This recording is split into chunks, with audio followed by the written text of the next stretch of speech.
from something. Who we were. Running is the easiest solution to every problem.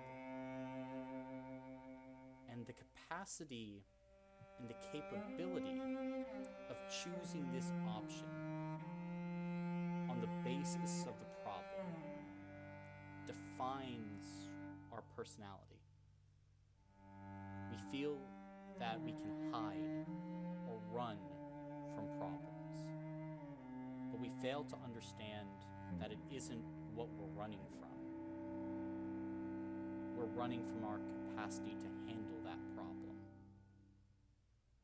We often look at situations giving us stress and consider stress as the problem, but it's not. It's our feeling or understanding of that situation which causes that stress. And eventually the past comes for all of us.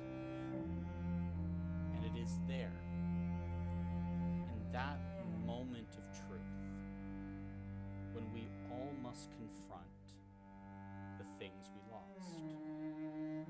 There a person either rises or are themselves abandoned to their own misery. Where we begin is the Black Mare Inn, located in the Deadlands of Zell, in the town of Erden. There awaits Corporal Salonius Wren, human male with greasy black hair. He stinks of old leather and horse. He's been traveling for quite a while. As he sits and waits, waiting for noon, in which he will attempt to send out someone or some group with the hope of then solving a particular problem. He now waits as one person approaches, the first person. Cooper, can you please describe your character as you begin to approach? I'm a red, like early 30s tiefling guy, brown hair, very much so does not look happy to be anywhere, but very clearly has a reason for being here. So I'm walking forward a little determined. Very fair. Then, as you walk forward, determined, the man smiles, looking up at you. Suppose you fit the type. You're looking for work? Yep. That's good. Come on, have a seat. I'll pull out a chair and sit in it. As you pull out the chair and sit, you can see a barmaid comes over and kind of smiles at you. Would you like anything to drink, sir? Are you paying? You can see Salonius kind of gives this frown. Fine, I'll pay. Then yes. You can see the woman smiles. And what would you like today, sir? Honestly, I don't care. Just give me whatever you like. All right. We have some very fine plum juice. Sure. She, If you think it's good, I'll take it. she nods and hustles off. Salonius looks to you. You're from these parts? Here and there. Here and there. Everyone's from here and there nowadays. I guess, but Certainly. doesn't really feel much deeper than that. And looks you up and down. Make an insight check for me. Oh, okay. Give me a second. Oh, that's plus 21. My bad. 9. 9. This man's definitely scoping you out and checking, looking for something, but you're not necessarily sure what. And what did you say your name was again? It's kind of ironic, but my name is Grim. Uh-huh. You're on a pinch for money, hey? I don't know if I'd say pinch, but you know, who couldn't use more? Willing to kill someone for it? If that's what it comes to. You can see this man kind of narrows their eyes. And they're about to say something more when another figure begins to arrive. Jonah, can you please describe your character? Yes. Uh, Tall man, about 6 foot. Very, uh, like, muscled, well-toned, about 200 pounds. Looks to be in his late 20s. With blue eyes and a scar above his left eye. Close-cropped black hair and a thick beard. With tan and worn skin from work of some kind. Enters and stands tall and surveys the whole room before finding you two. Salonius looks you up and down. Huh. Suppose you're one of the people I'm waiting for? Yes, you are the one who put out the job. I am. What's your name, son? Theron Valtor. Just gonna make a check real quick.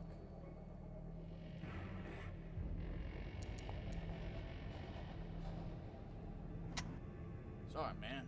Do I know ya?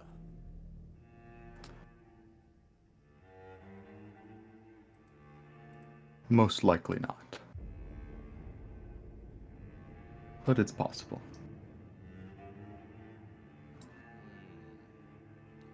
Have a seat. And he will sit. Where are you from?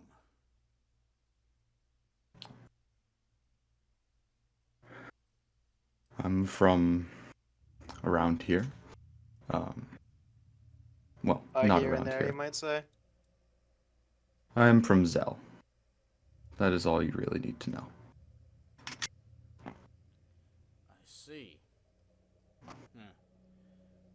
You're a slippery one, I guess. What made you want to take this job? If you don't mind me asking, most of the locals, except for this one, have been rather skittish.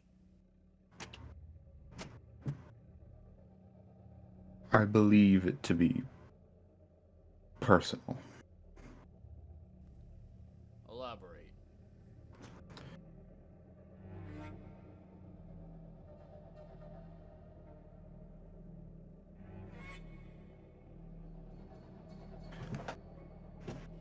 Recently, I had a problem and I lost things, or people close to me.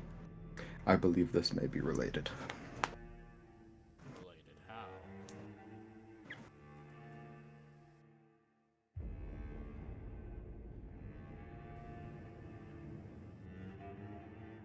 My group was attacked around these parts. I'm the only one that made it out. I'm looking for the ones responsible. Wait, I do know you. You're the captain. Been looking for Ye- your sorry ass. Yes. I apologize for... I ought to send you in for a court-martialing. I can't believe... He's about to continue, when another individual makes their way forward. Caleb, can you please describe your character? Absolutely. So you see this a pink skinned tiefling with these kind of like short, straight horns. Probably around the age of 22. Maybe 5'4" ish. Their hair is this like lighter kind of pink white, cut into a bob, and you can see their eyes are solid white. Um, they also have this corded necklace with the charm being this opaque vial attached to it that they kind of fidget with as they walk. Um, they've got this dark cloak along with white gloves and a sheathed rapier at their side. You can see that there's like rust kind of flaking off of the hilt of the rapier, as well as off of some of the buttons on their clothing. They have a fairly long tail, and you can see the end is actually heart-shaped, but they keep it tucked in close to them as they walk forward, and their eyes are kind of like darting all over the room. They seem to be trying, at least, to take everything in. Gotcha. And are you making your way over? Yep. Then, as you make your way over, you can see a rather tense situation between these three fellows as one of them kind of looks over to you. Ah, I'll get to you later, Captain. You looking to make some coin? Yes, that's what I'm here for. What's your name? Cupid, and yours? Salonius. He kind of looks over to Theron and then back to you, Cupid. I'm sorry, it's day for deja vu. And he's gonna make a check.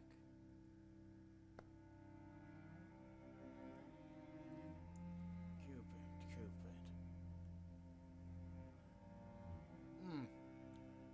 Where are you from?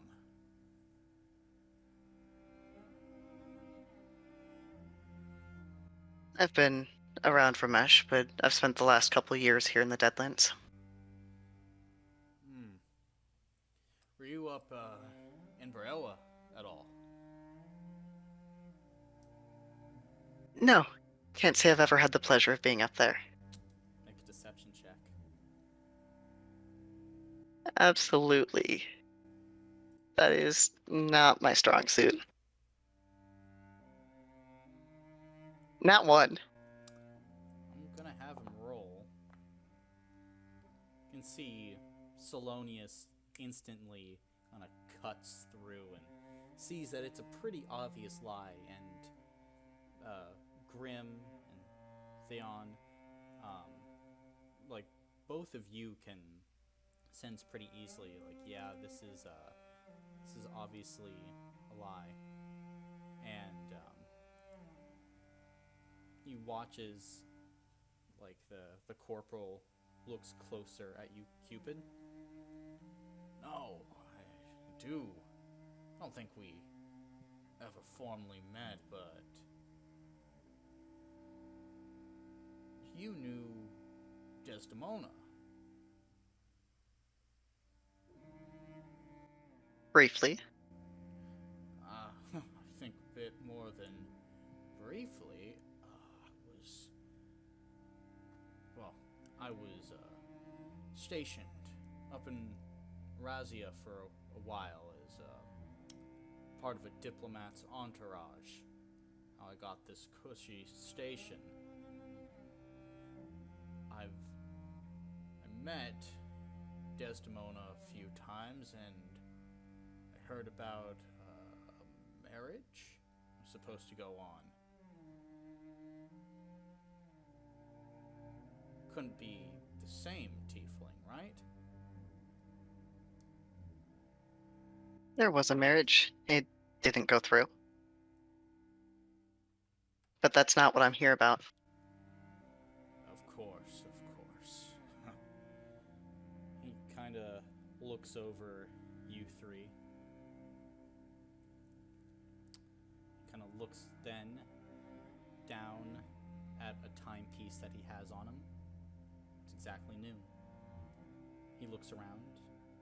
No one else has come. Ugh. Looks like you're all I got to send, unfortunately.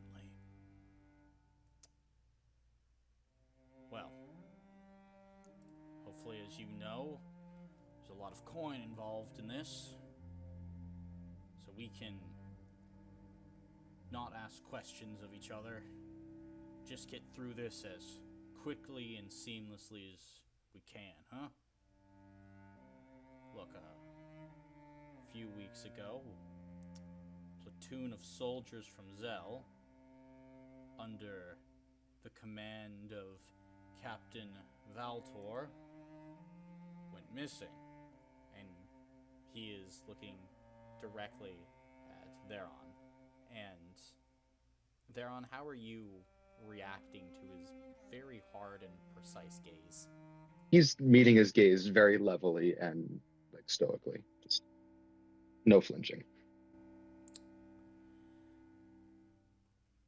Well, from what I know, it was a routine mission to hunt down perpetrators of a string of disappearances.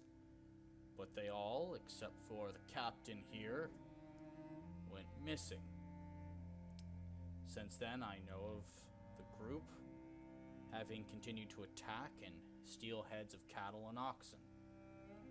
The reward for bringing these people to justice, dead or alive, is 500 gold pieces each. I was sent to help resolve this situation without more unnecessary loss of life. I have a network that has gathered some intel that suggests that a group of cultists are located about 9 miles away from here, a place called Osius Hill.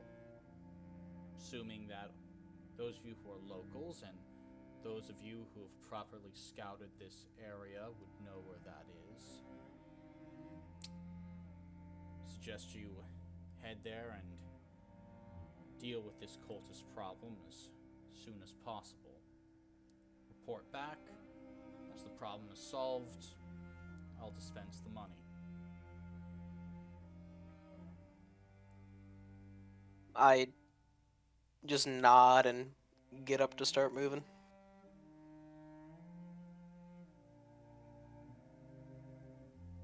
Salonius' eyes find Theron, and as well as you, Cupid, just kind of really eyeing the both of you.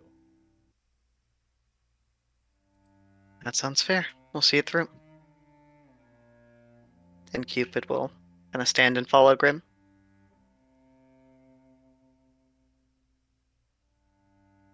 If a curt nod, Theron will also follow. Then, as all of you head out, you feel Salonius' eyes just continuing to follow you as you wander. He's obviously a bit on edge. At this point, you exit out into the streets of Erden, a very simple town in the Deadlands. Mainly makes its money off of the mining of the few sparse natural resources that persist here. But it is kind of a dirt poor town with not much going on, as much of the Deadlands is in general. Now the three of you are together, and you would know that Osius Hill is about 9 miles away, generally to the east. What are you guys doing? Well, I'm ready to head out whenever you guys are. I'm ready. Same here. Let's go. Alright, well, let's just start walking. Gotcha. And as you begin to start walking, who is going to be at the head of the pack, making the actual trail that everyone else will follow. I've been here a while. I can do it. Okay, make a survival check for me then. 4. 4. Okay. Then, at this point, I'm going to share something with all of you. In this campaign, we will be using fate points, but we will also be using 2 other things, one of which I will reveal now. Each of you will have a stress score. As the stress score rises, things will get more difficult. Things like failing skill checks or saving throws will increase your stress, as well as other stressful activities. Taking a long rest, rolling a nat 20, will relieve that stress. I should also say that rolling natural ones in general situations will also add to your stress. For every point of stress you gain, it's a -1 to your ability checks and your saving throws in total. So, after this Grim, your stress score is now 1. From this point forward, the stress begins to build. As you are moving through a land that you've been in for a while, Grim, today things are different. You're not sure exactly why. Perhaps it's because this is the day of the autumnal equinox, and nature is always a little bit weird today. Maybe it's because you just have this sickening knot in your stomach. Maybe it's because the old forest paths have moved, and it's not where it should be anymore. As you continue to make your way along, though, you see something through the trees, Grim. A structure, small, maybe 3 or 4 feet tall, that you don't recognize. You're not really sure where you are at this point. What are all of you doing?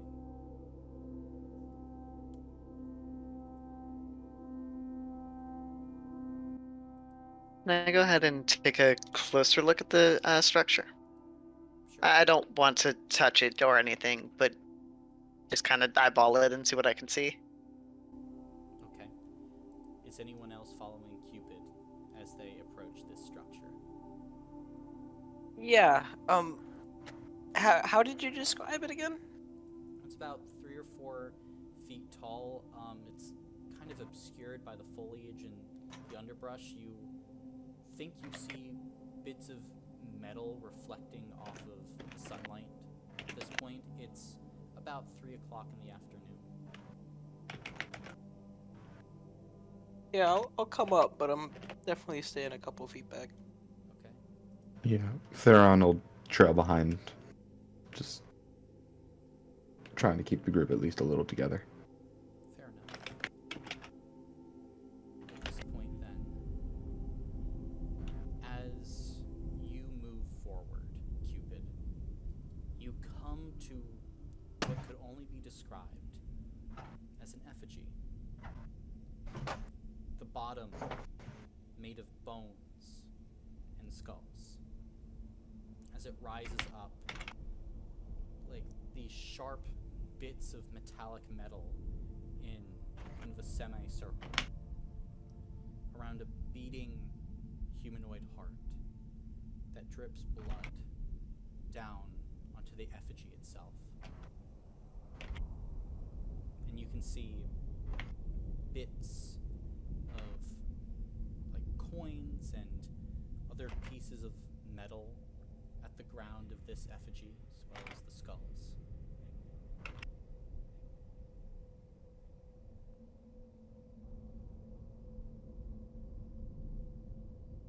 Can I tell if this is an effigy to someone in particular? Make an investigation or a religion check. Your choice. Investigation or religion? I will go ahead with religion. I'm trying to see. Would this count for I have advantage on intelligence checks to recall information about fey, fiends, or undead.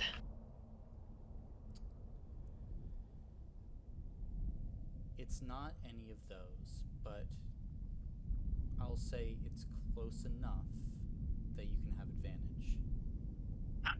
Thank you.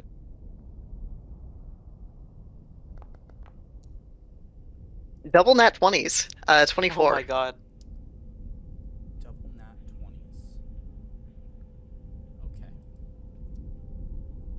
As you're looking at this, then, at this structure, you personally, even with nat 20s, would not know exactly what this pertains to. It's not enough here.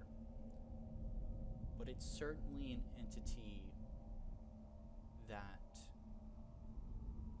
craves blood, that craves flesh and creation, tinkering, manipulation.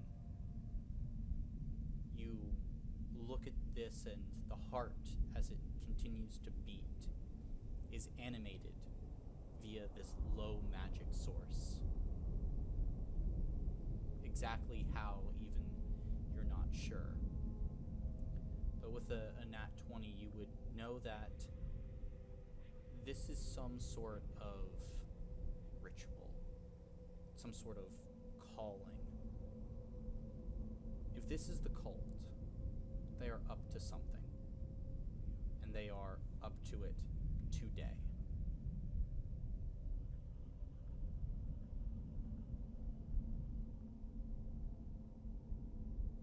We should try to find the cult quickly. If this is their work, then they're. Well, I don't know what they're doing, but it's nothing good. Is this an okay thing to mess with? Am I gonna blow up if I touch it? It it wants blood. If you give it blood or flesh, something might happen, but I imagine that something is probably not anything you actually want to happen.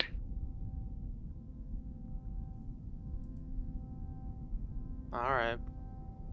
I'll look longingly at the few peak coins that are scattered at the base. And you realize it's more than coins as well, Grim. It's belt buckles, it's buttons, bits of armor, things of that nature. It's just metal? Metal, like random bits of metal along with coins. Can I... Are they made of similar materials? Some of That them. I can...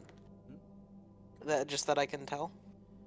Yeah, they're vaguely similar materials. Make a history or an investigation check, your choice. Give me a second. The cat is blocking my character sheet, as he is very needy. While he's doing that, can I ask, is the metal rusted at all on any of those bits and bobs?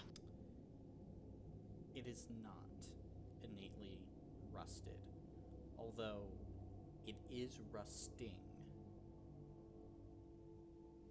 Well... Okay. That intrigues me that you asked that. That is a fascinating little tidbit. But I was wondering if it was similar metals because stuff like coins, at least ones that aren't made out of copper, don't oxidize easily, and therefore don't really rust. Yes, it is the parts of the actual, like, assorted, like, iron and what appears to be more like bronze metals are rusting, as well as the actual metal in the effigy itself. What was your total roll, Grim? 7. 7? I am not doing great today. Yeah. As you are looking at this, it's going to be another point of stress as you are able to glean that, like, this metal is connected in some way. There are similarities, probably from a similar source, but you can't understand necessarily what it is, as there's a bit of worry and fear creeping up now.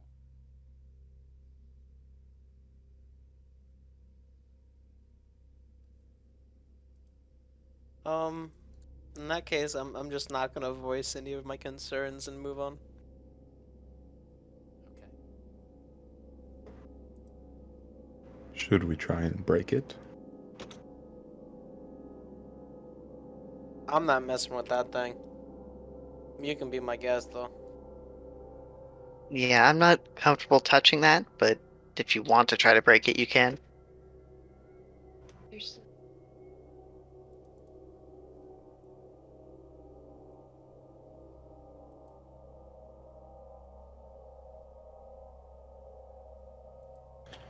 Alright, let's keep looking. We need to get to that hill.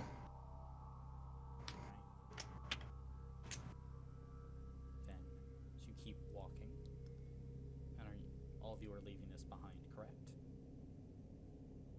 Yes, please. Okay. I would like all of you to roll a d100 then. Oh, that's great. That's always a good sign, right? 79 for Cupid. 29. Keeping with my at least I'm consistent, At right? least you're consistent. 87. 87. Grim. As you walk away, you feel a shiver go up your spine. You've now gotten the next thing, as you'll be using fate points. You'll be using the stress score.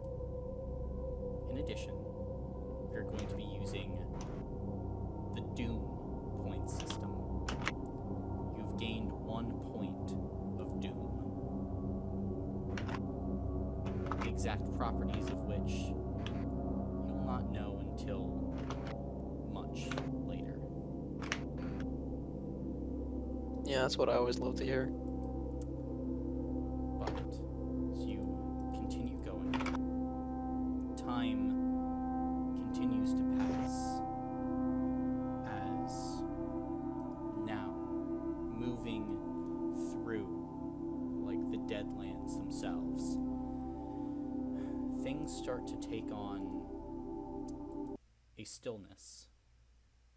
It's hard to organize and move through this environment, and Cupid and thereon, it is strange how quiet it is and how foreign the environment, and like things are watching you. Very, very strange. As you continue to move, it takes hours trudging through the silence, through the stillness. And then, finally, as you're moving and walking, Grim, you see on the horizon, on a hill, this wooden palisade. You see that there is a gate there that is open, But otherwise, this area is in this uneasy, unnatural stillness and silence. All of you have arrived at Osius Hill.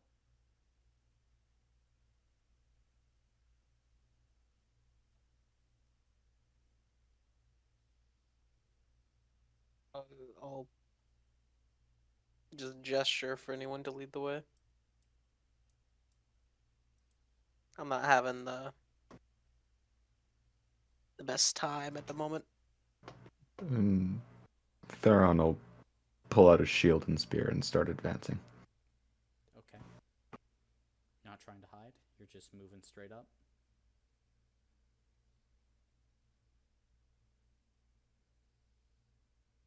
What are the rest of you doing then?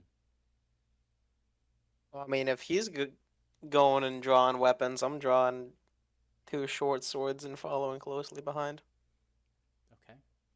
You draw your short swords, and begin to move forward. Cupid will follow them. They're not drawing their weapon yet. Okay. So you continue on. I'd like everyone to make a perception check.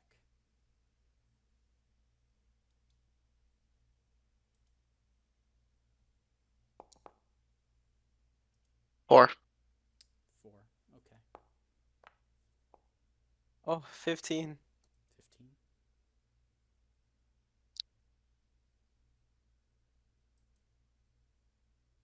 19. 19. As all of you are making your way forward, Grim and Theron, you smell something in the air. It's this heavy, like iron smell, as well as like the stink of something burning. Not exactly sure what.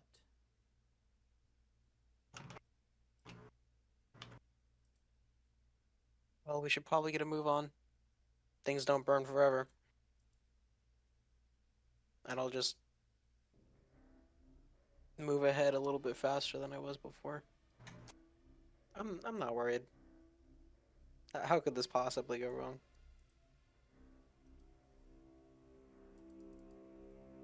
Fair enough. Are you taking the lead then, Grim? If no one else wants to, yeah. Okay. all yours, my friend. Then, as you're going forward, are you going through the front gate? You trying to scale the palisade? Do something else? You know what? I'll try and scale the palisade.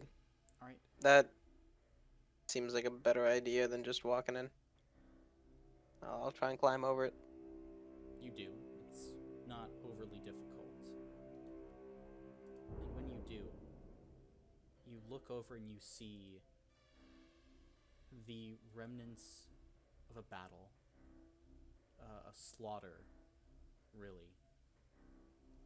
The inside of this camp is filled with dead bodies. Some individuals wearing this red and white, kind of more cultish garb with a series of random weapons, kind of rusted swords, pitchforks, things of that nature. Others wearing all black who have fallen. These individuals are in much less numbers, but carrying actual weapons, it seems, at their sides.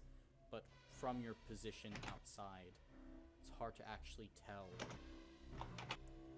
what exactly happened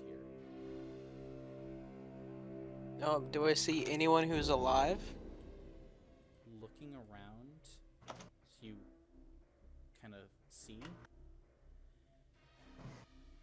this is a horrifically bloody battle. There was no retreating here. on the outside, each side fought each other to the death.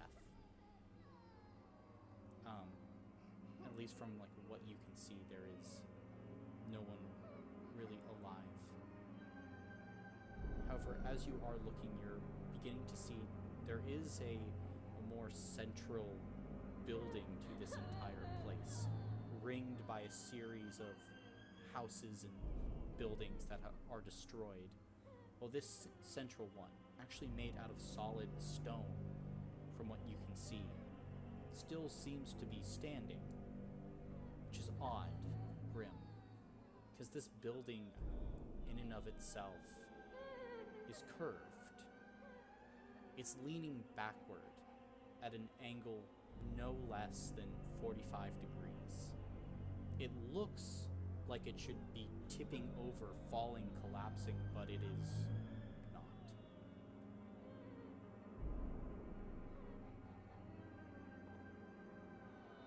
On our way over there, can I? So the First people off, who are here. Are Oh, you heading inside? not yet. Okay. I want to replace my weapons with whatever the cleanest looking ones on the ground are. It's not like these people are using them. Okay. Are you looking for short swords?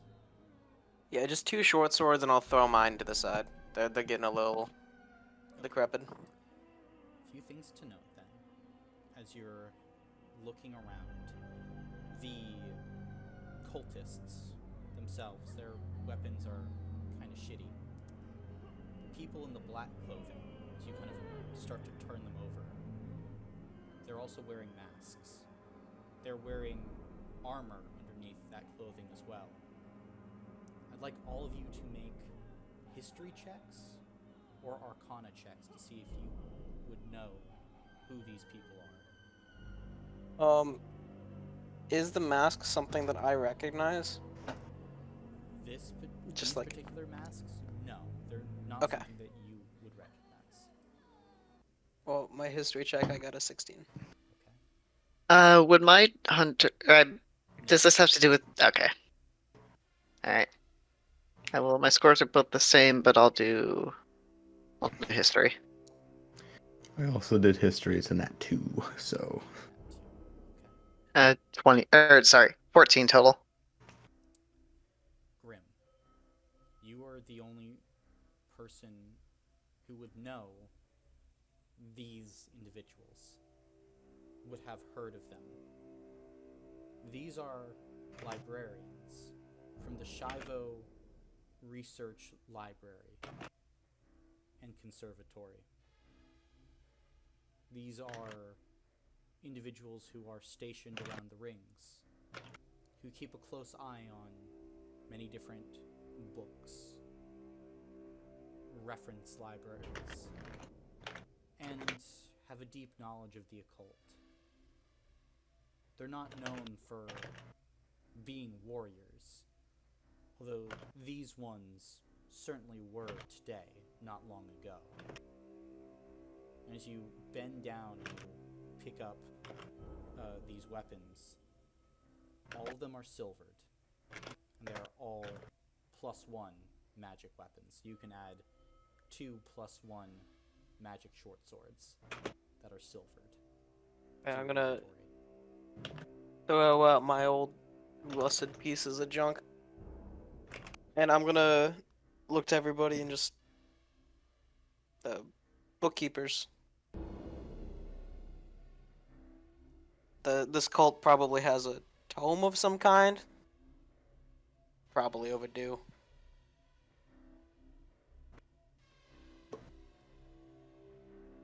How I don't s- how long dead do the bodies look? Make a medicine check for me.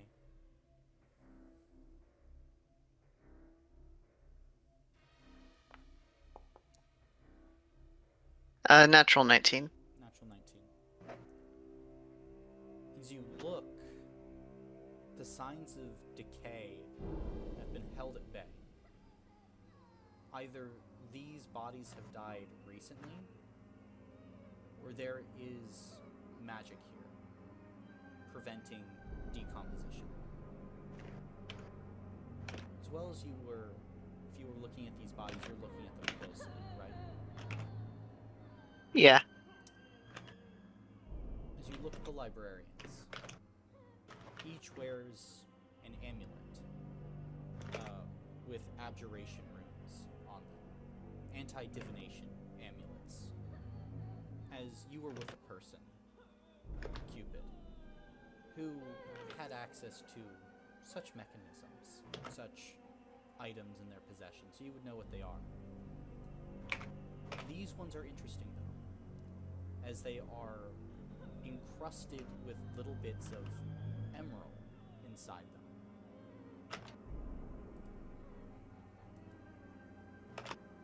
Would I know if the emerald has a specific use in magic that might change its function a little bit? Make an Arcana check. All right.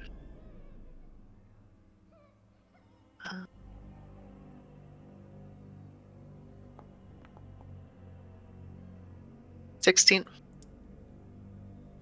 would almost certainly change its function.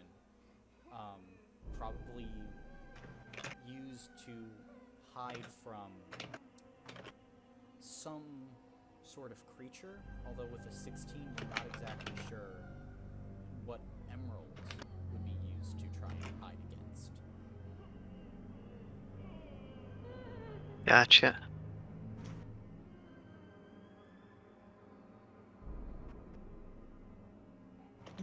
Are you pointing this out to anyone or no? Yeah, I think Cupid will, without touching the amulets, point to one and say, they're all for anti-divination, these amulets here, against something specific, but I'm not quite sure what the emerald in them shields against. Well, they knew better than we did, and I'm gonna grab one of the amulets and put it on. Okay, then you can add your inventory and amulet to against divination.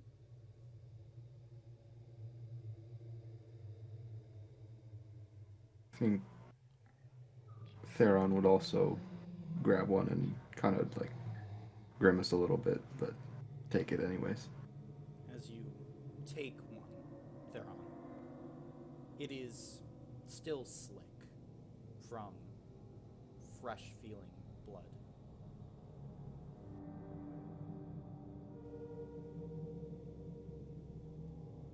If they don't look like they're about to drop dead or anything from it, I suppose I will take one too. Okay. As part of your continued search of the bodies with your medicine check, then, as you are grabbing one from the body of a librarian who sits amongst 3 corpses of the cultists, you can see a symbol, a scar of some kind, peeking out from behind the robes of one humanoid male cultist. It's like this mark kind of coming up behind the collar of their robes on the back.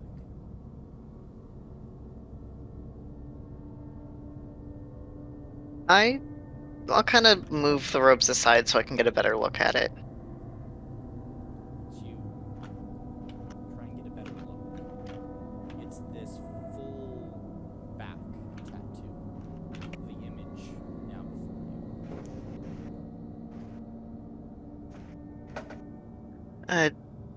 Do either of you recognize this? And I'll kind of step aside so I can point out the tattoo.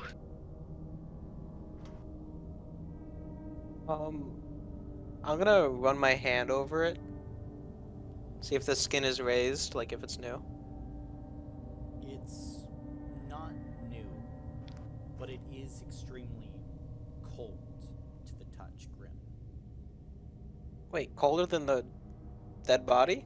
Colder than the dead body. Oh, that's weird. Comparatively speaking, the dead body is warm. No, I've never seen it before, but you guys should check this out. whoever's closest to me, I'm just gonna grab their hand and slap it on the dead body. I think Cupid was closer, but they will automatically like pull their arm free. I'm not touching that. It's cold. I'll take your word for it. Fair enough.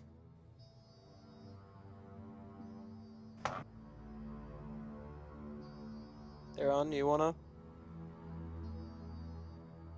We'll just shake his check head this out? no.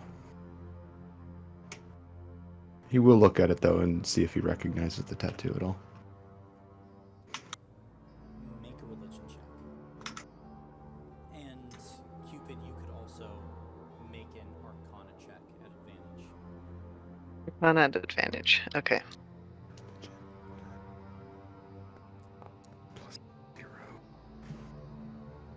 That's 23.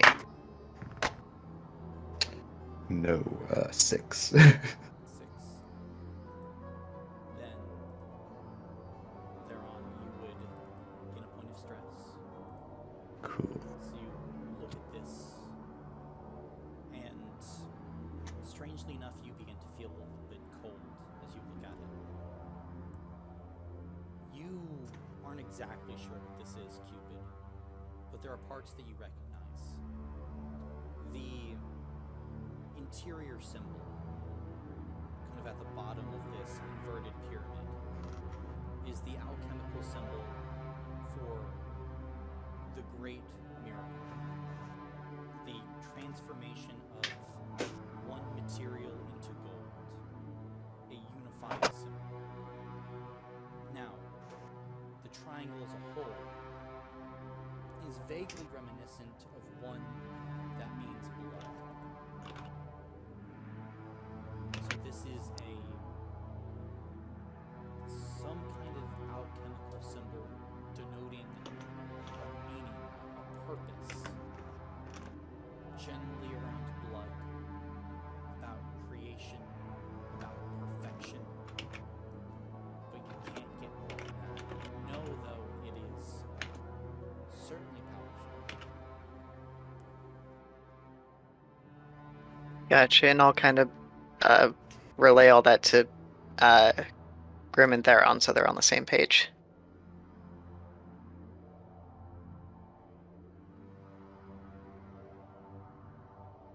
What in the hell does that mean? Someone trying to turn blood to gold?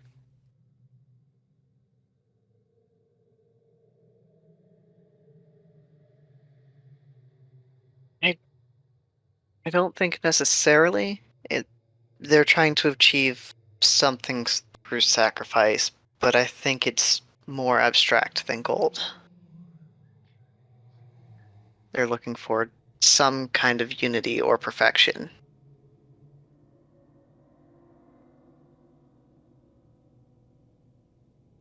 Well, I'm sure whatever they're looking for, we can probably find it inside there. And I'm gonna point to the weird slanted building. It's strange, Grim. You moved from your original position on the palisade. But as you look at this building, it looks to be leaning at the exact same angle. Like a trick of the light or of the geometry. Leaning backward 45 degrees away from you, no matter where you observe it. I'm gonna just like run to the side and check if it continues. It continues. You guys seeing this? Are we seeing this, or is this just a Grim thing? No, you guys are seeing it too. Yeah, I see it too. That thing is leaning, right? Yeah. Leaning away from us no matter where we look at it. Well, that can't be the case, right? If you're standing over there and I'm standing over there, it can't be leaning directly away from both of us, right?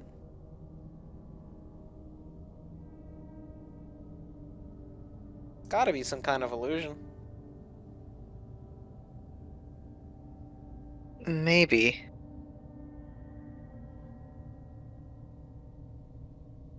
I don't know. This magic we're encountering is, well, it's strange. Don't like it one bit. Yes, definitely weird.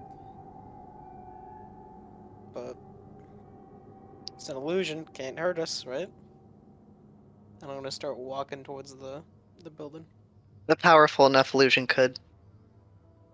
Oh, oh, you shouldn't have said that. Does anyone else want to go first? I'm having second thoughts. I won't go first, but I'll walk with you. It works with me. And Let's. Cupid will catch up with him. Okay. As you are moving forward, the two of you, thereon, are you kind of trailing behind? Yeah, I'll pick up the rear. As you do, you have a bit more time. As you peek into some of the destroyed, burnt-out buildings. These people were really into animal skins, tanning. Animal skins lining the inside of their walls. Stuffed animals lining their porches, inside of bedrooms, but weird ones. Rabbits with deer horns on them. Squirrels with 10 legs sewn on carefully. You can see, as you're walking by, a 3-headed raccoon with bat wings having been stitched onto it. Animals having been cobbled together in all of these strange ways. And as you pass by one building, all that's inside, what is little more than a hut thereon, is a stone slab with a cultist whose lower body seems to be augmented with deer legs stitched on, as well as other parts, with a knife jammed into their chest. A sacrifice of some sort. And as you look, you can see some of the bodies as well are mirroring that same combination. But you're pulling up the rear. Can't get too far behind. And eventually, you stand outside that weird building at the center of all this. Its non-Euclidean geometry standing like a pillar in the middle of this destruction, this devastation. The door to this building lies just ajar, open but blocking your view inside.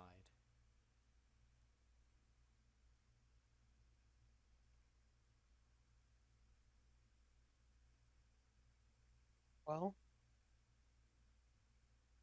let's go. I'll gently try and push open, You see a little bit more. Yeah, you push open the door and you feel this cold air release inside. You feel goosebumps stand up along your back and your shoulders. A strange thing. But the darkness inside beckons. Are you entering? If Cupid enters with me, yeah. Yeah, I'll enter with him. Theron, are you entering? Yep, coming in behind. You all feel then a strange chill continue to move across your body. And what your characters do not see is that same strange mark now appearing on your backs. From this moment on, in this mini campaign, I will be tracking your hit points. I will let you know when you reach 0. I will let you know if you are full. I will let you know if you have died at the end of a combat. Everywhere in between, it's up to description and your own minds. As now you have a harder time recognizing your own physical forms. From this point on, there's a detachment between your conception of yourselves and the physical flesh. Grim, you are the first to enter this crime scene. It is a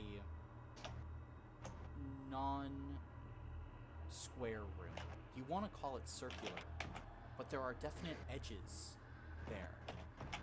But it's not a hexagon, it's not a triangle. Every time you try to count the sides, it just fails. Not really sure what this is. However, you can see that there are 8 dead cultists here, cut to absolute pieces in the middle of this ritual circle. They have weapons in their hands, daggers, knives. One even has a long sword. They were killed. You think before the ritual could get off. Ahead of all of you, there is a lone librarian that has stabbed a 9th cultist through the heart and has pinned them to the far wall with a spear whose golden color twinkles even in the darkness within. Cupid, you can see that the cultist pinned to the wall has their hand stuck out, like they are plunging something into the librarian. It's certainly some type of crime scene. The librarian appears dead, or at least non-moving, correct? As you look, kind of squint, there's a twitching. And you can see that they are attempting to move. Their left hand fumbling within one of the pockets in their cloak.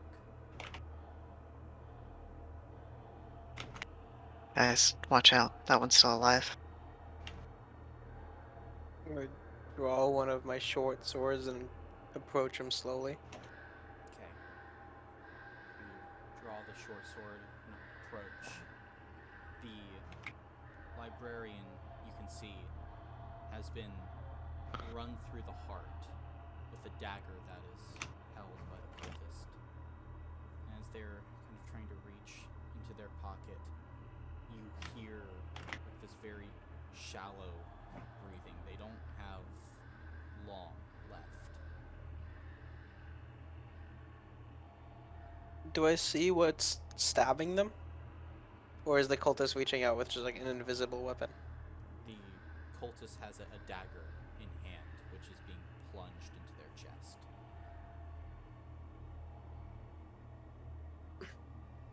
chest. Does this guy look like much of a threat?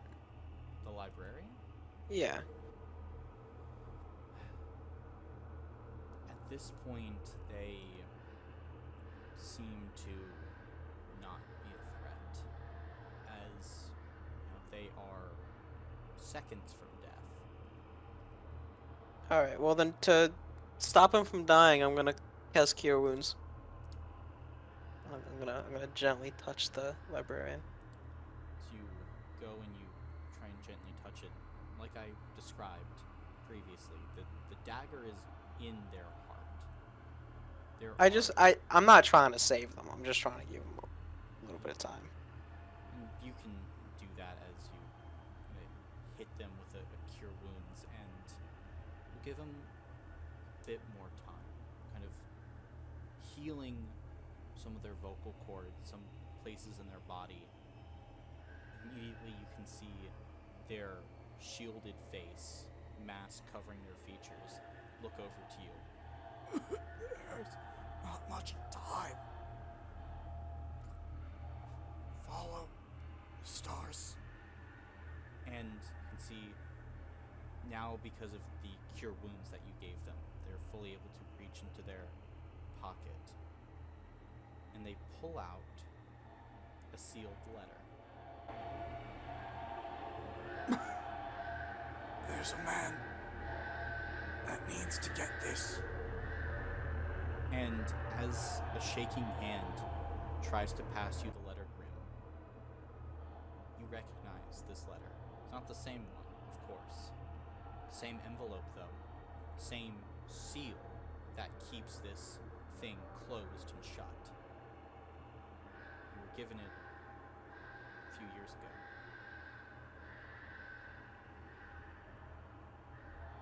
What in the hell? Please.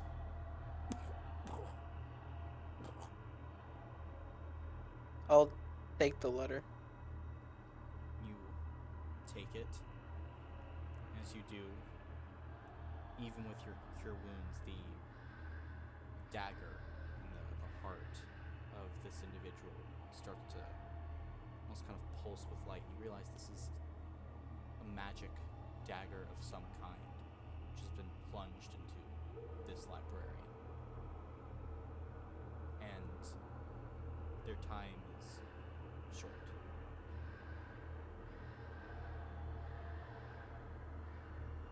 Where do we need to go? The map will show you to the house.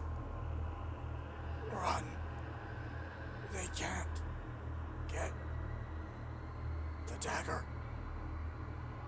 And you can see now they rip the dagger from their heart, and immediately you can see lifeblood start to leak out of this wound. It is a glittering dagger with a pale blue blade as they hold it out to you.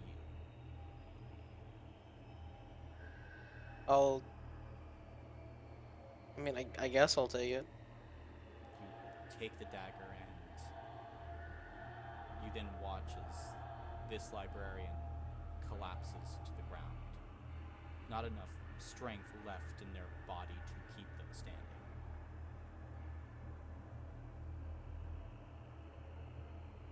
Alright, well, I'm very notably quite stressed. Did you guys hear that? Everything that he said? I heard that. I don't know what he meant by follow the stars, but I guess it has something to do with the dagger. I agree with the map. I'm gonna go to bite my fingernails, but they're already filed down pretty small. Um, The map, is that what's in the envelope? I'm not opening this thing, and I'm just gonna hand it to Cupid. We'll go ahead and take it. Looking at it, does it have a name, or do I recognize the seal or anything on it? It doesn't have a name, and you wouldn't recognize the seal. This is not something that you've seen before.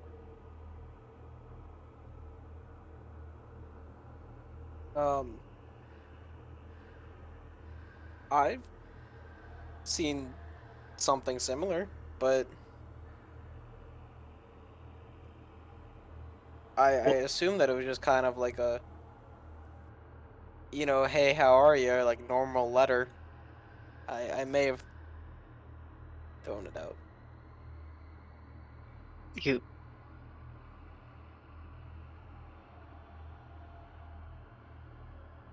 So there's that.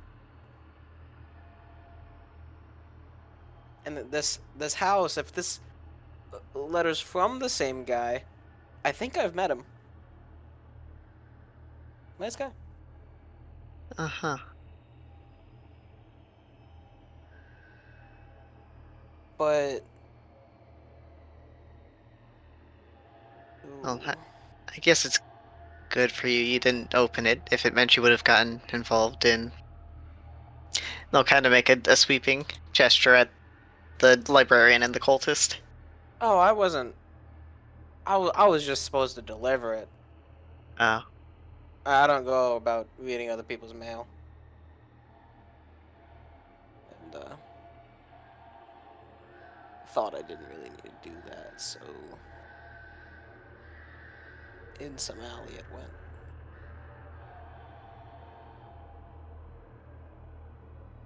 Well, I don't really want to open this either, but I'll hold on to it. No, where's this? Can I check his body for any form of map? Sure. The librarian, I mean. Yeah. So you go and check the body. You can see there is a very dented and beaten up set of half-plate armor beneath the robes that is unusable. There are 17 gold pieces and a few bits of paper and like a notebook that has been torn up, destroyed. You don't see a map of any kind, at least on this individual. Well, I'll take the gold at least. You guys want to look around for any kind of map? You See said where that this guy's trying to send us? you said the cultist was pinned to the wall with a spear, right? Yes. Can I look at the spear? Sure. As you go and you look at it, immediately you feel power within this spear. It is humming, vibrating. From your point of view, it's like it's made of solid gold thereon. Certainly better than anything you've gotten before, but it's humming as it pins this cultist to the wall. Does the cultist appear alive in any way? No, they appear dead. Okay. Can I touch the spear? Just Sure, you touch it and it's humming, buzzing, very slightly. try and pull it out of the wall. There is a wet, like, slurping sound as you pull the spear out as the body hits the ground. You hold it in your hands. It is a magic spear. This is a +2 spear.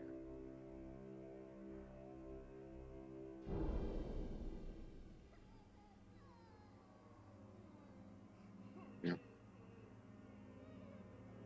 And I guess I'll look around the room to see if there's a map anywhere. Okay. So you start to walk around the room. You kind of stop as you hear this tearing sound coming from behind you. And slowly you look over your shoulder.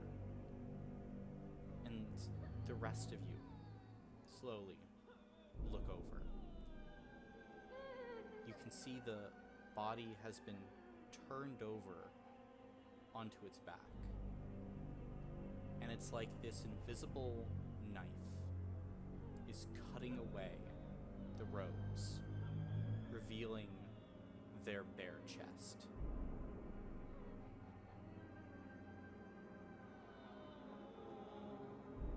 That's great. Is there anything on their chest? Are you watching, Cupid? I hate that. Yeah. As you watch, there's nothing on the chest, which is why you see it so clearly, as it's like a scalpel punches into the flesh near to the jugular and opens the chest of this man up. Now, Theron and Cupid, both of you would be able to recognize an autopsy,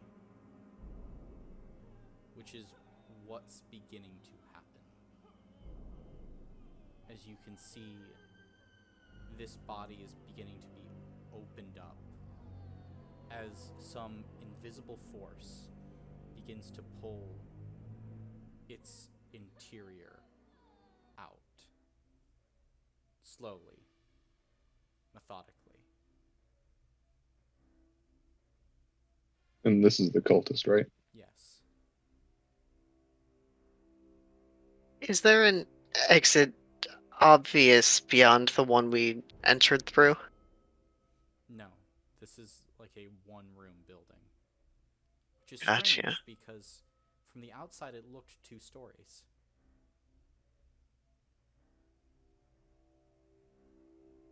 I don't like this. I think we should God. leave this room.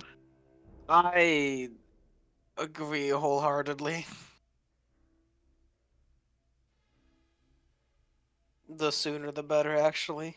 And I'm gonna just immediately start walking towards the door. Start walking towards the door, and I'll say in this moment, Theron, you feel this shiver go down your spine. You get a point of doom added to you. But, Grim, you stumble to and reach the door. The air outside is warm. It's oppressively warm compared to the inside, which is cool. It's nice, and you realize, no, you just become accustomed to the inside. The inside of this place, you hadn't realized it, but it had gotten so cold. Grim. You know how if you slowly turn up the temperature while a frog is in a pot, it will not know that it's being cooked alive? It's like God, the I same don't with like you that. guys. Although the inside right now is about negative 20 degrees. The outside is a cool 60. And it's only as you're making it out and you're feeling it now, Grim, that you recognize the difference. You recognize the change.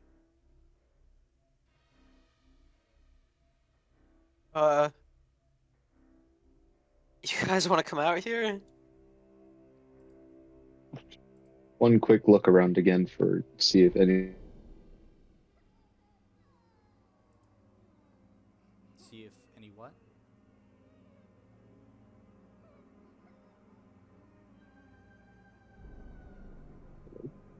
Hello? Any what? Anything that looks like obviously like a map, any paper or anything around. If I don't see anything like that, then I'm leaving. Immediately around you? No, you can make an investigation check if you want to take a bit. Is the autopsy still going on? Yeah, hasn't stopped.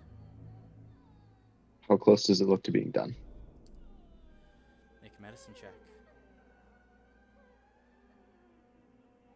While he's doing that, I'm catching up with Grim. Okay. And I subtract 1 because I have a stress, right? Yes.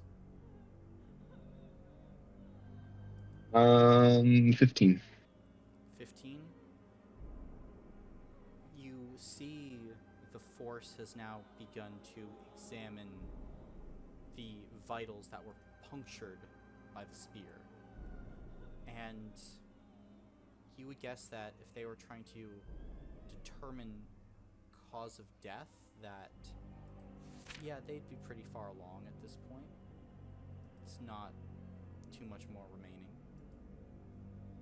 Things are I'm starting just to go at a slower leaving. pace. Okay. So you then leave.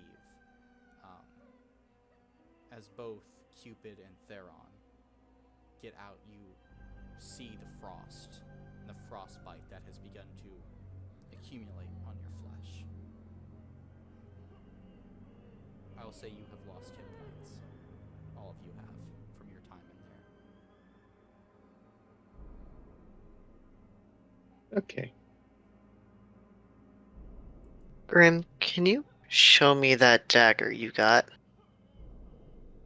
Take the thing. And I'm just gonna hand it to you. Cupid will take it, and I just want to look, see if maybe like the glittering, it might be the stars the librarian mentioned or anything. As you look at it, you can add the dagger, your addition, to your inventory. How is that spelled? Eruddition. Your addition.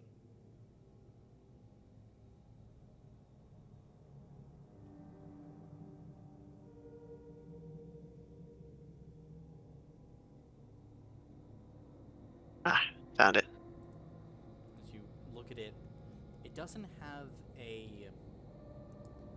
It does have like a pale blueness to the actual dagger itself, but it doesn't have necessarily like a sparkling series of stars to it. Maybe it's what he's talking about. Maybe not. But it does have a litany of arcane symbols carved into the hilt. Very small, very tiny, very precise. You think maybe for a moment beyond what a regular human could accomplish.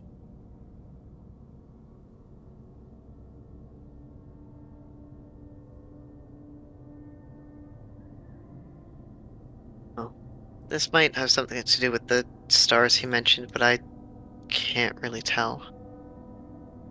Are there It's any stars in the sky right now? So you look up. It is a bit cloudy, but yeah, you can generally see stars in the sky.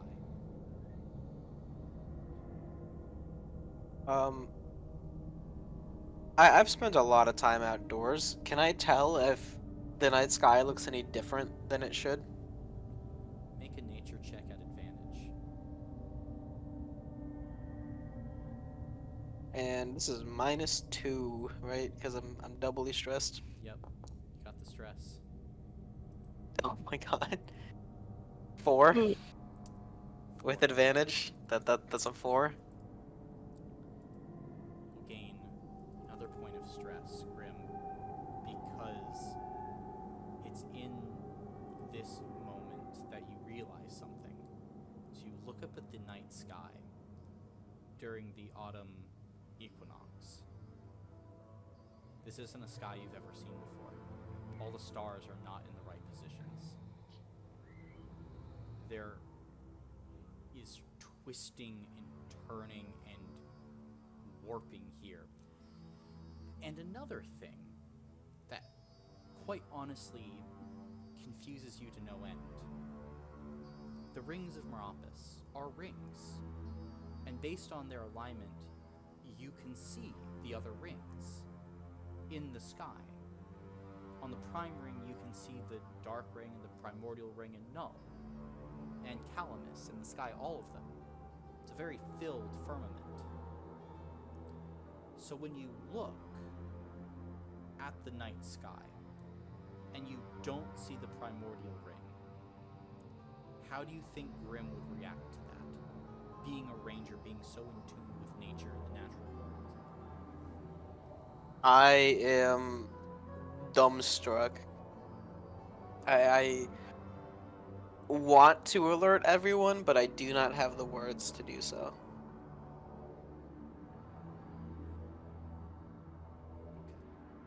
Grim, are you alright? I'm just wordlessly gonna point up.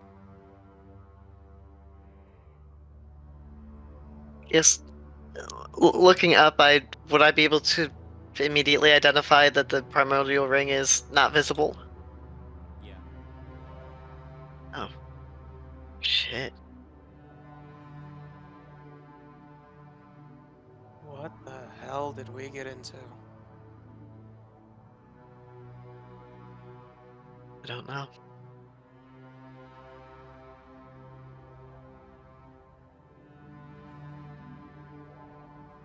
I'm just gonna slow blink, hoping it comes back. How long are you watching the night sky?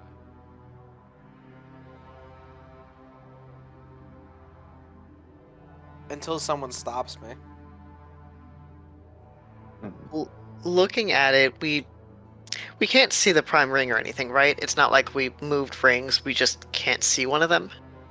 Yeah, I mean, you can see like the curvature of the prime ring itself. Like you can see everything else. It's just the primordial ring is gone.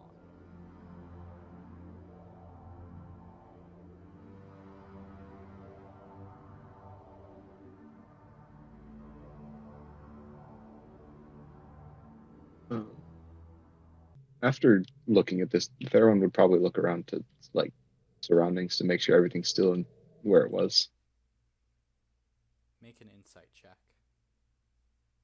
Okay, that's lovely. 14 straight roll. Come with me to side one for a second.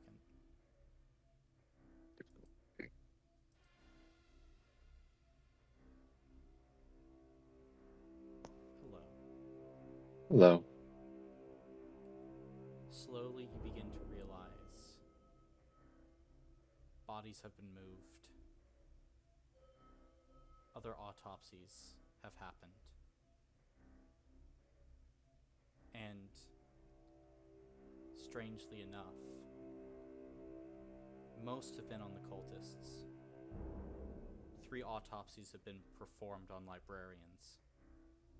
The same 3 that you took your amulets off of. Back to Maine. Mm-hmm. But, there's a lot going on that I want to know about. Yeah. True. Oh, welcome back. I'm on my phone, so it is difficult.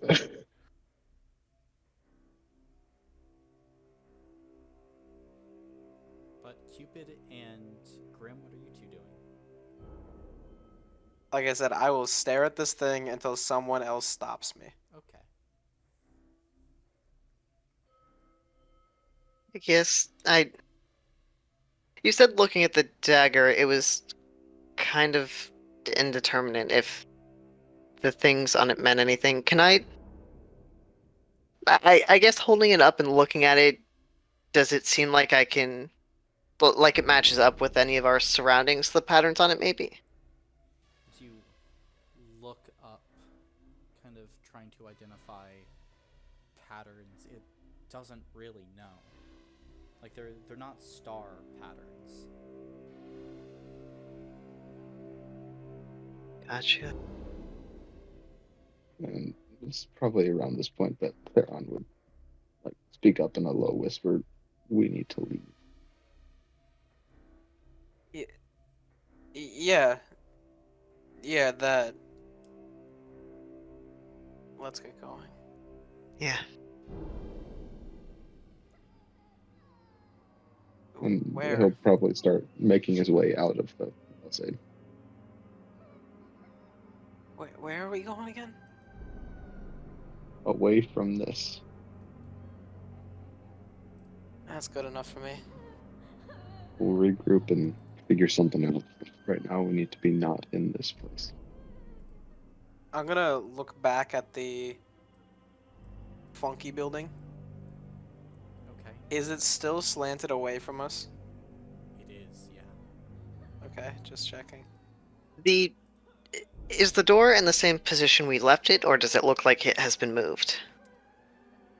It seems to be in the same position that you left it. Okay. As we are walking towards the exit of the palisade, can I try and keep an ear out for footsteps or anything that indicates whatever was doing the autopsy is following us? Make a perception check. Okay.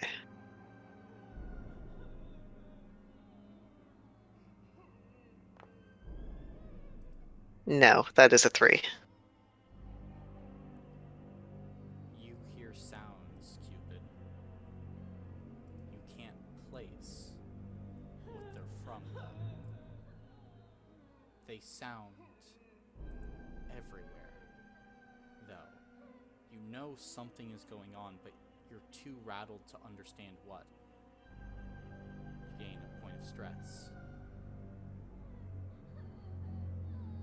But yeah, I think their hand moves towards their hidden weapon, but they still kind of hover above it, not quite willing to draw it yet. But they will definitely still be kind of looking around, kind of jumping at every sound. Okay. At this point, you've made your way beyond the palisade. It's just quiet once again.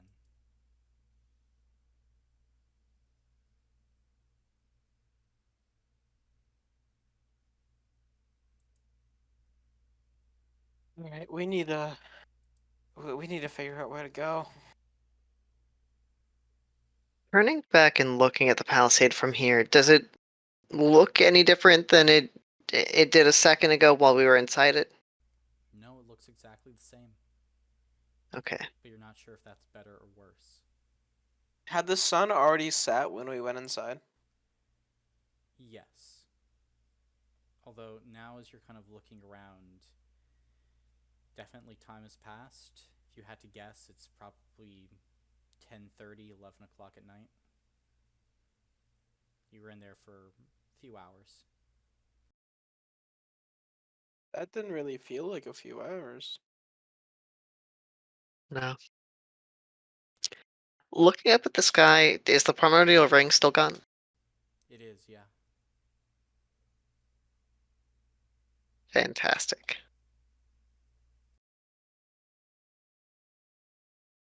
I'm gonna check if that thing is gone every 20 minutes. Sounds good. I'll tell you if it ever returns. The way that you say that has me doubting.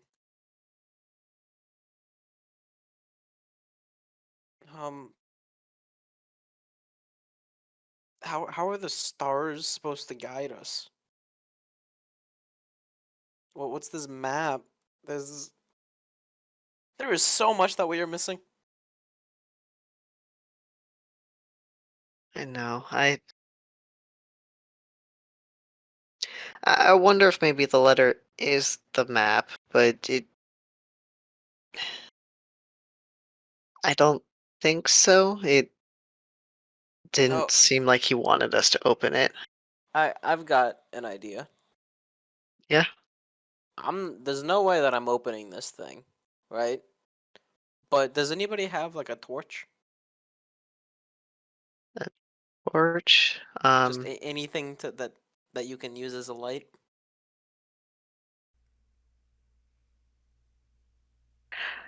Colin, I'm gonna DM you a question. No, you cannot. Okay, I figured, but it would have been nice if I could. It would have been nice.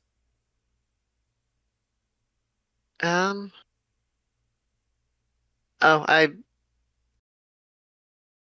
do have some.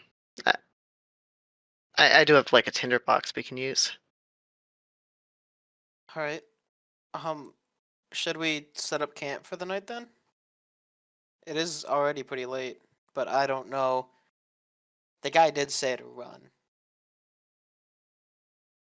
He did say to run. I get the feeling though that because the sky still seems different, it seems like we are not out of whatever this is yet, and I worry that trying to leave will not let us escape. So camping is the move? I think so. We'll just have to keep watch, I guess. Well then, after you build the fire, can I do a thing? Depends on the thing. Um,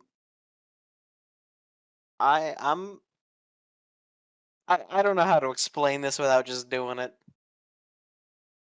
Can I see the letter? Uh, Do we have light firelight? Anything to see by? If you want to take some time to build a fire, you can. Let's do it. How far away from the camp are you building this fire? I would probably suggest we go a decent amount of distance, I'm like fine out with. of eye line. Maybe we should find some place that's out of their eye line, but I would like to be somewhere we can still see the palisade.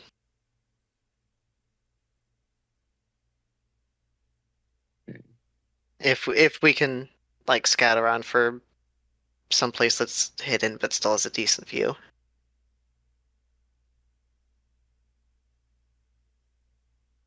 I am cool with that. I would recommend not a full fire then, unless we do one that's low light.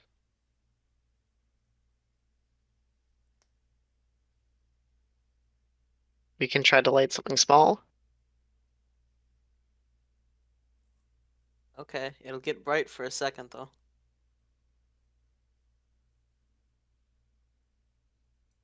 Is that just in general or related to the thing you're doing? Related to the thing, I'm just trying to. Okay, so I want to make a fire, right? And then I'm going to magically make it brighter, and then see if the envelope is thin enough to read the interior of the envelope without actually opening it. Because I do not want to open this thing. But I don't know if that's a thing that we can do easily, or like if the envelope is too thick, or there's some kind of, I don't know, maybe anti-divination stuff.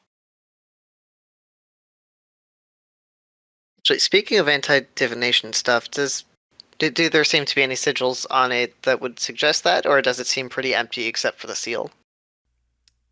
It doesn't appear to have any anti-divination symbols on the outside.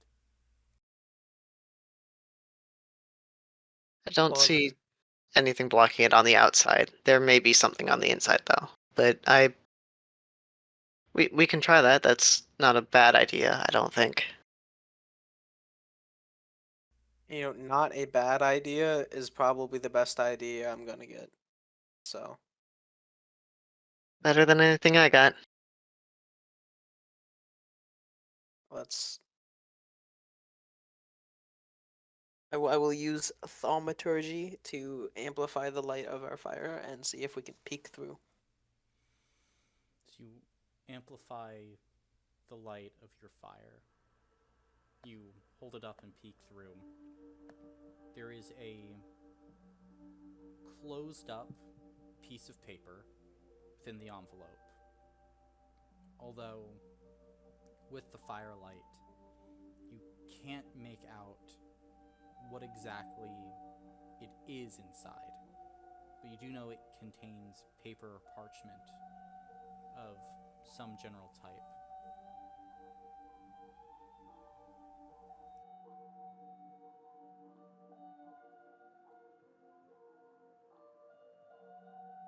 Well, that was useful. Um, The whole time they're doing this, my head is like on a swivel, looking to make sure nobody's around or nobody's seen this. Make a perception check.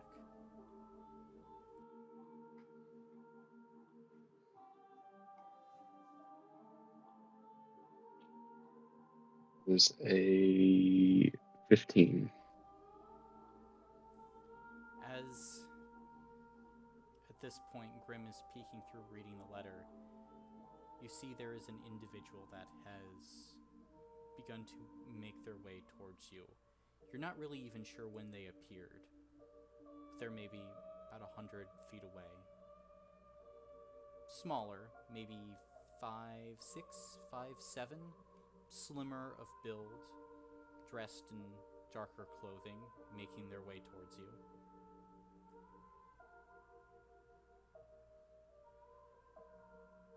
I will alert the other two quietly and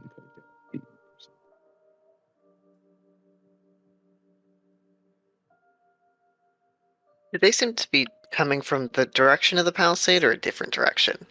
Or is it hard to... Opposite direction, actually. Opposite. Okay. I guess from what we can see, they're not... They don't have like a weapon drawn or anything, right? They do not. And they've seen us. Yes, they are beelining directly towards you. Aaron will just like ready his weapons at his side, not like actively pointing them at the person, but just having them. Okay.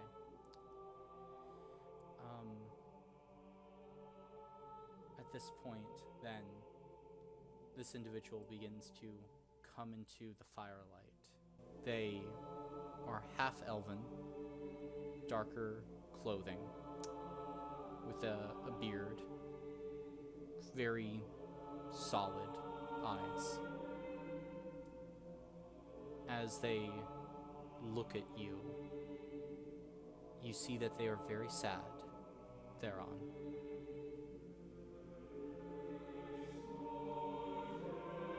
Are you the one they call Valtor?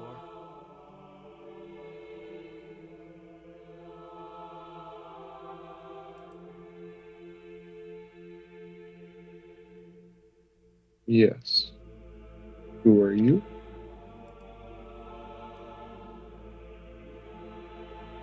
I've come to tell you that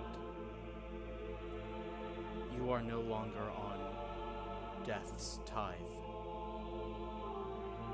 Your soul's rights have been sold. This is true for you and your comrades, known as Cupid and Grim. The High God has relinquished control of you. Your souls belong to another now. Well, what But who? is that? I'm so Huh? sorry. I'm so sorry we had to correct the tithe. Okay, but who did you give them to? You can see this man just frowns, turns and begins to leave. And then stops and turns back. I cannot say. I'm barred. Based on our deal. I'm simply the messenger.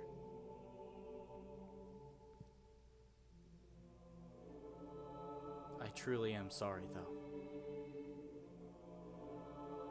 I did everything I could.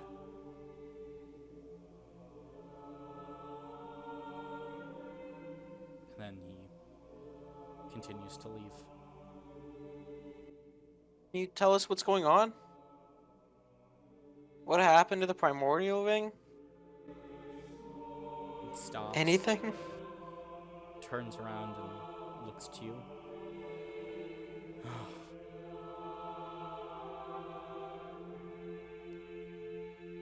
There's a fight going on now. A fight I have to rejoin. Things are tense. I'm sorry, this is because of me. A mistake I made a long time ago. You're being used as leverage, we all are. Please, don't let that dagger fall into their hands. I'm not exactly sure what they'd do with it.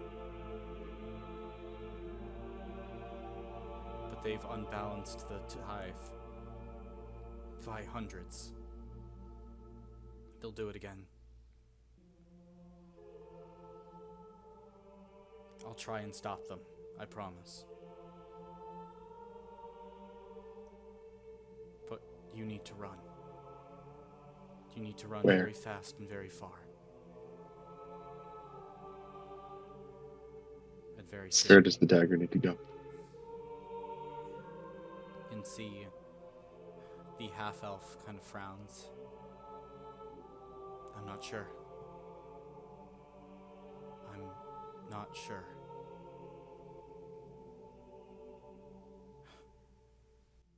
Do you know where would be safe for us? He gets so sad. And he looks to you with the eyes of a father trying to comfort a child. Cupid, there's nowhere safe for you now. Even death has forsaken you.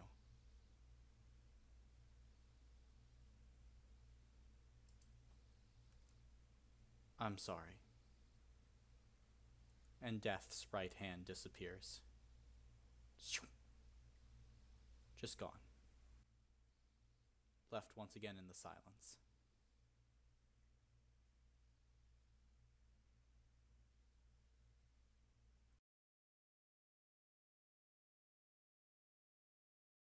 Well,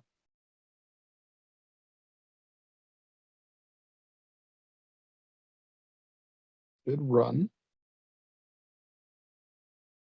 Um, I think we should open the letter. Be my guest. Yeah. Cupid will hand the letter over to him. And I'll break the seal and open it. You break the letter seal, opening it up, and you find a curled up piece of paper within. And are you taking it out? Yep. So you unfurl it. For a second, it looks like a blank piece of paper. But then you shift, and a shaft of starlight falls upon the actual page. And it starts to glow. It becomes a small map of the local area, it seems, of where you are now. And as you look at this thing, there is something marked on the map, a path, a trail, southeast, maybe about 100 miles, through a twisting, winding route. And the place marked that you can see thereon is called the Reference House. It's about, again, 100 miles away.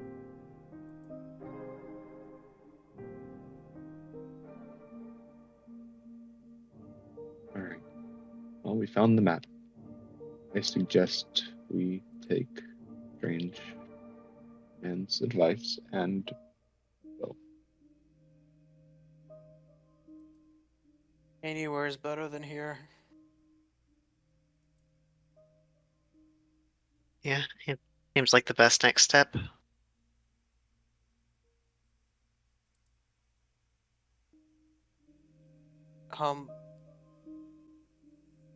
I don't want to. Are you guys okay to keep moving tonight? I think we should put more distance between us and that place before we rest.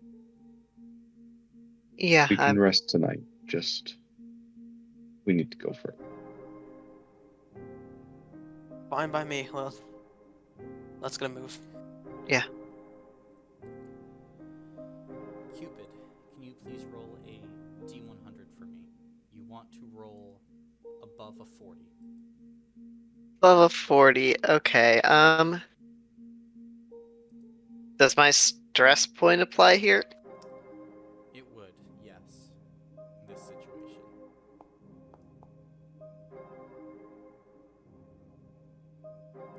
I got below a 40 by a lot. I got a Oh, 12. Oh, God. Okay. Interesting. Very interesting. In that case, as you this moment are suggesting moving. You look back at the palisade, which, you can see. It's by design. And you notice a figure standing there, sniffing the air. And they're dressed in a long black coat that is almost like a duster, goes all the way down to the ground. They have a long hat on top of their head, freakishly long arms and fingers, and two pale white eyes that sit like gems in the darkness. And those two nat 20s are going to kick in now. At this moment, you realize the purpose of the effigy, of everything going on. Cupid. You'd recognize the Banker of Bones. Nicholas Black. And as this dread creature starts to look around, what are Run. you doing? We need to run. We're running now. Yeah, let's move. I'm going. I'm running. Whatever. The direction the map said, southeast.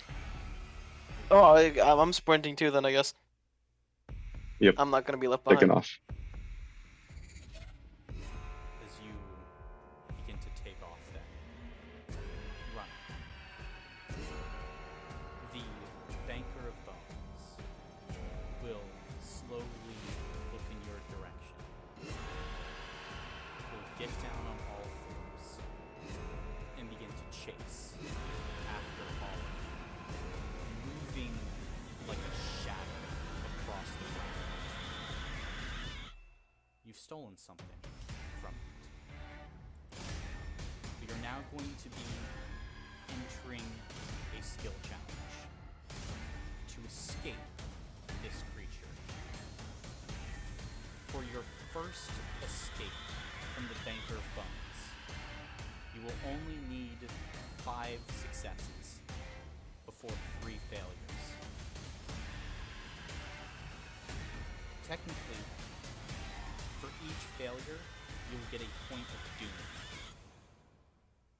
as this creature continues to make its way towards all of you. Who's up first? Can I use my athletics to try and push myself to go as far as I can? Well, as fast as I can. Sure, go for it. -2, right? Wait, no, -3. -3. Oh, so it's just a straight roll. I hate everything. As you are trying to run, your legs begin to fail you in this moment, Grim. As there is something about this creature as it makes its way towards you that is so unsettling to the soul.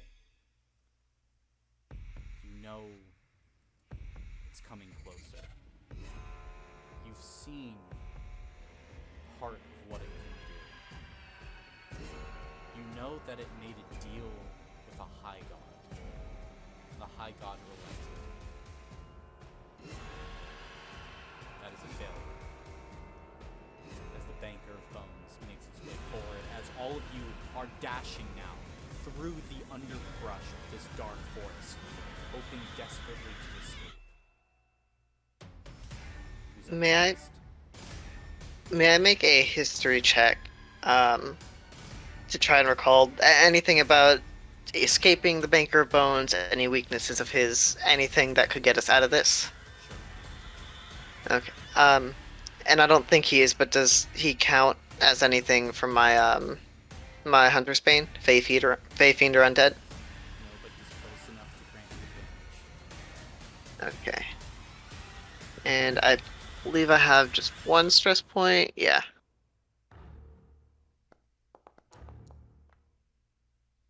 Okay, 17. As you think, the Banker of Bones has no known weaknesses. It is a hunter that comes in the night that can kill entire villages in the most horrific ways. But you think back to the effigy. It likes flesh. It likes blood. That's something potentially, as all of you continue running through the underbrush. You can add a d4 if your check involves the use of flesh or blood somehow for the remainder of this skill challenge. And that goes for all of you. Who's up next?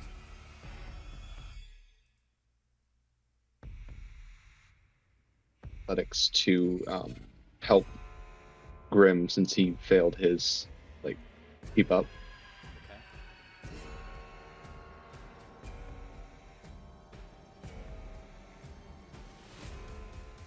Is a 17.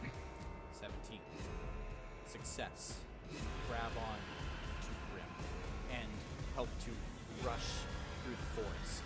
There's a moment as you glance behind you and you see the banker making its way through the trees, hopping from tree to tree, swinging on long arms as fingers curl around the entire width of these large trees.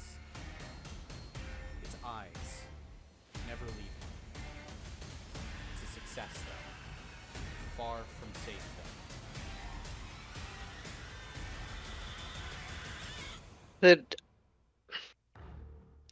With the use of thaumaturgy, could I make this kind of squishy thump sounds somewhere kind of behind us to draw his attention away from us? I want to resemble the sound of a body hitting the ground. Okay. Sure. Go ahead and make an Arcana check. So Cool. it's gonna have to be high because the Banker of Bones is far from stupid. Would that give me advantage because it's an intelligence check related to him? I'll say so. Cool. And do I get the 1d4 for kind of involving flesh? I'll say so. It's still going to need to be high. I'm making you aware. That's fine. 21. If you take a point of doom, I'll give it to you. Yeah, fuck it. I'll take that point of doom. So you take a point of doom. You make the sound of like the squelching and hitting of a body. It buys you but a second as the Baker of Bones stops to look to check. At this moment, though, Cupid, you grab your companions and you jump down. There is a kind of lowering in the ground, a small ravine, a dip in the earth as all of you fall and you splash into a river. Like, the water is maybe about 4 or 5 feet deep, but it's something as you're able to swim below now dark water beneath a foreign sky. It's a success.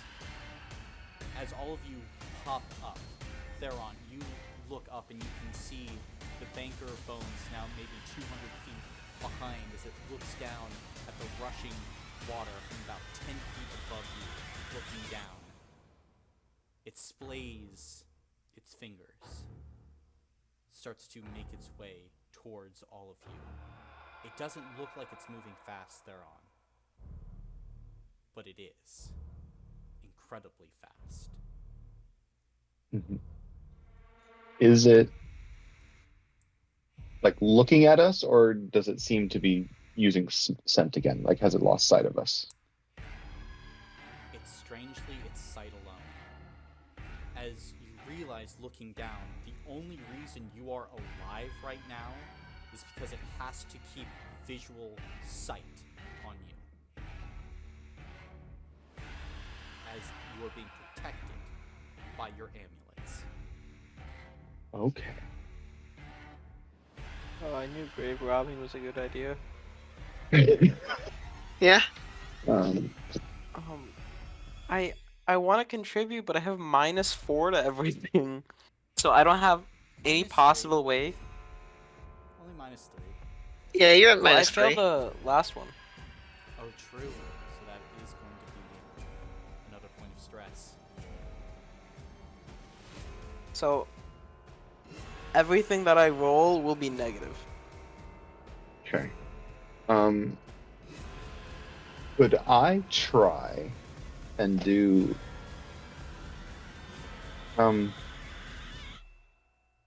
I do maybe either perception or nature to try and weave a path that blocks us from his sight as much as possible? You can make a perception check for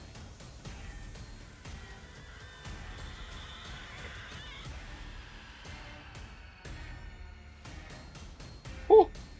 Okay, that is a 19 plus 2, 21. 21. You wait until there's a bend in the river before you now take the opportunity to grab Grim, grab Cupid, and dive off into the trees.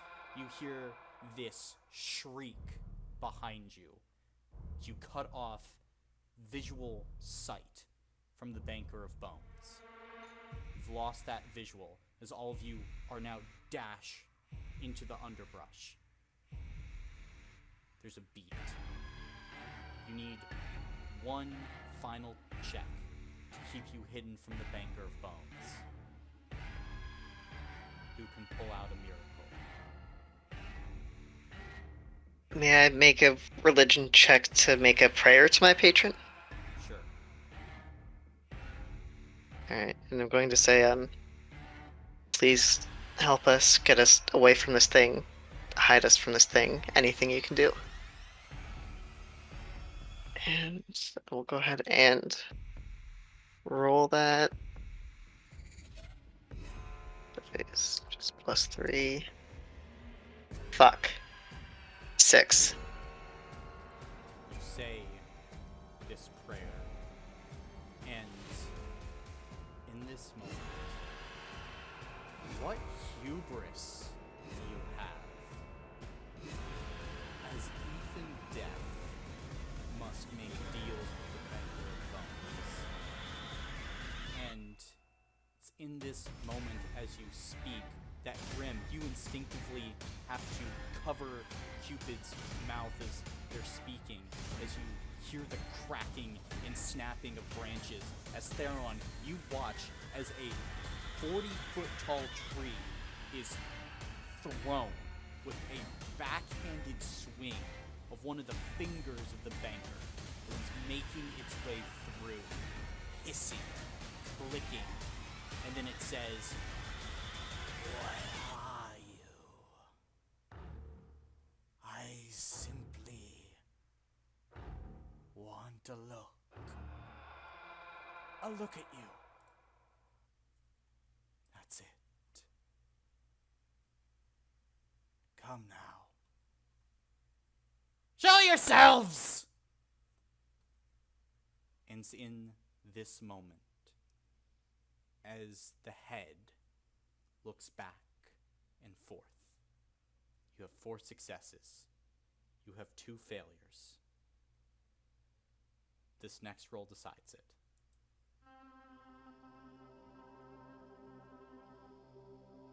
So he smelled us, yes?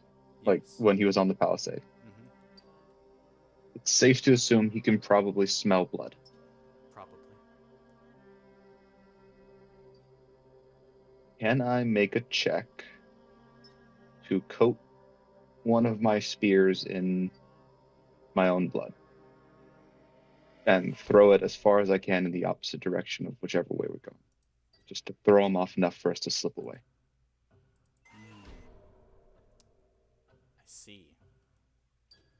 just to throw them off enough. I'll say you can make a medicine check for this since you are using your body. And if you take a point of doom, you can make this at advantage. This is acceptable. And I get the D4 because of the blood. You do, yeah. If you fail, though, the Banker of Bones will find you. So the answer to this is probably no. But can I somehow help by using thaumaturgy to make the sound of voices appear where he's throwing the spear? Ooh, I do like that. I'll say, sure, and the dice will be increased to a D8 that you roll in addition to this. And I'll be very straight up. The DC for this is going to be 16. You need to beat a 16. That's very, very nice because I rolled a 15 plus a 5 plus 2. Oh, 20 something. Okay. Success. As you throw the spear, and the Banker looks, and it's in that moment where they move quick enough that they catch the spear before it falls. But because of your help, Grim, you're able to dive behind like a tree, hiding in the tangles of the roots. As the Banker looks about, begins to move and tread and walk. You smell iron in the air, Grim. You feel your hands begin to shake uncontrollably. Cupid, your heart, it's beating so fast.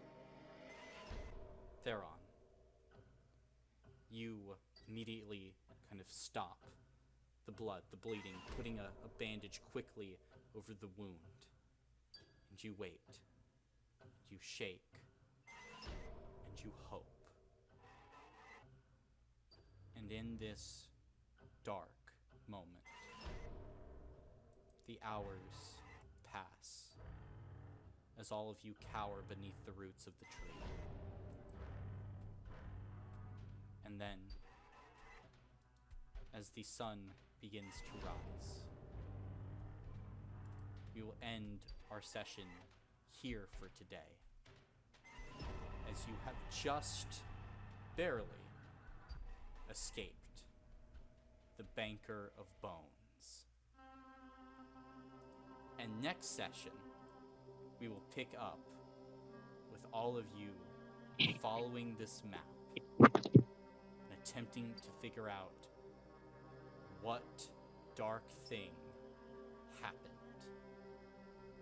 and what all did you all lose.